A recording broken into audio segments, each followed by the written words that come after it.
ပြေဝမရှိသေးတယ်မကြာသေးတဲ့မကြာတော့အချိန်မှာကျွန်တော်တို့မင်္ဂလာရှိတဲ့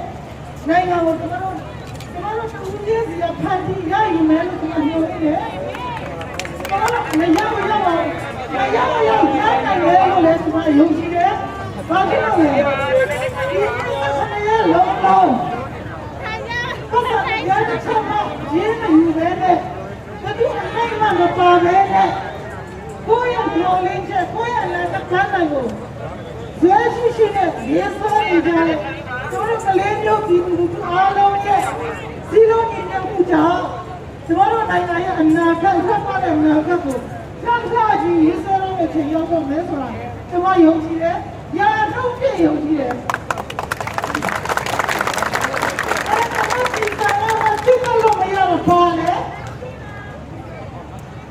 ဒါကကြည်စားမအလဲထိုးလို့မရတော့ပါလေမြတ်တာကျမတို့ရဲ့ယုံကြည်ချက်ကျမတို့ရဲ့နှလုံးတွေတိုက်ပွဲဘယ်ကကြည်စားမထောက်လို့မရတဲ့ကျမတို့ရဲ့ယုံကြည်ချက်ဟုတ်တယ်ဗျာတော့မြတ်တာဘာလဲတိုင်းပြည်ကိုတကယ်ချစ်တဲ့မြတ်တာတရားရှိတယ်အဲဒီမြတ်တာတရားဘယ်ထောင်မှမချလို့မရဘူးဟုတ်တယ်ဘယ်ကကြည်စားမထောက်လို့မရဘူးအဲဒီအားကောင်းတဲ့နှလုံးတွေတိုက်ပွဲလူတိုင်းကိုပိုင်ဆိုင်ထားတယ်တော့ကျမတို့ဘယ်သူမှပြေးလို့မရဘူးကျွန်တော်တို့ကအမြင့်ဆုံးအာဏာရှိတယ်ဟုတ်တယ်ကျွန်တော်တို့လူတိုင်းမှာနိုင်ငံကိုဖန်တီးနိုင်တဲ့အမြင့်ဆုံးအာဏာရှိတယ်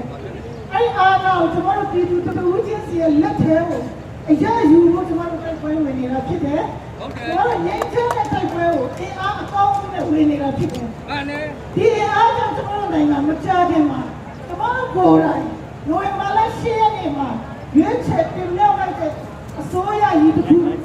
ပြန်ပြီးတော့အသက်ဝင်လာနိုင်မယ်။အဲ့ဒါကျွန်တော်တို့ပြည်သူတွေလုံလားတောင်းတတဲ့ငြိမ်းချမ်းတဲ့အနာဂတ်ကိုကျွန်တော်တို့ဖန်တီးမယ်။ကျွန်တော်တို့ CDM ရဲ့ပြည်လူထုအားရဲ့ CRPH လို့ခေါ်တဲ့ပြည်လူထုရဲ့ကပြည်ရောက်တဲ့ပြည်တော်စုလုပ်တော်ကိုယ်တွေများတဲ့ပြည်သူလူထုကိုစားဖက်စီထားတဲ့ CRPH ကလည်းအချိန်နဲ့တပြေးညီဆောင်ရွက်နေတာလည်းပြည်သူလူထုအားလုံးအသိပဲဖြစ်ပါတယ်။ကျွန်တော်တို့ဘယ်တော့မှနောက်မဆုတ်ဘူးရှေ့ပဲတိုးမယ်။နောက်ဆုံးဆောင်ရွက်နေတဲ့ပြည်သူလူထုဦးမပါပါဘူး။ရှေ့ဆက်တိုးမယ်။ကျွန်တော်အနာဂတ်ကိုကျွန်တော်ဖန်တီးဖို့ရှိတယ်။ဘယ်သူမှလာပြီးတော့အမိတ်နဲ့လာဖန်တီးလို့မရဘူး။ကျွန်တော်တို့မှာအကြီးဆုံးအမိတ်တစ်ခုစီပိုင်ဆိုင်ထားတဲ့အတွက်ကျွန်တော်တို့ရှေ့ဆက်ပြီးတော့ဒီအားကောင်းတဲ့ဆက်လက်ကြီးတက်ကြပါစို့။ဒီတိုက်ပွဲဟာအုပ်စုတစ်စုကောင်းစားရတဲ့တိုက်ပွဲဝင်နေတာမဟုတ်ဘူးပါတီတစ်ခုနဲ့တိုက်ပွဲဝင်နေတာမဟုတ်ဘူးဒီလူထုတရားလုံးကောင်းစားဖို့တိုက်ပွဲဝင်နေတာဖြစ်လို့ဟုတ်တယ်ကျွန်တော်တို့နောက်ဆုံးကိုကျွန်တော်တို့ရှင်းရတဲ့ဒီလိုမျိုးကျွန်တော်ရဲ့ဒီမှာဘုံချလာတာလို့ပြောတာ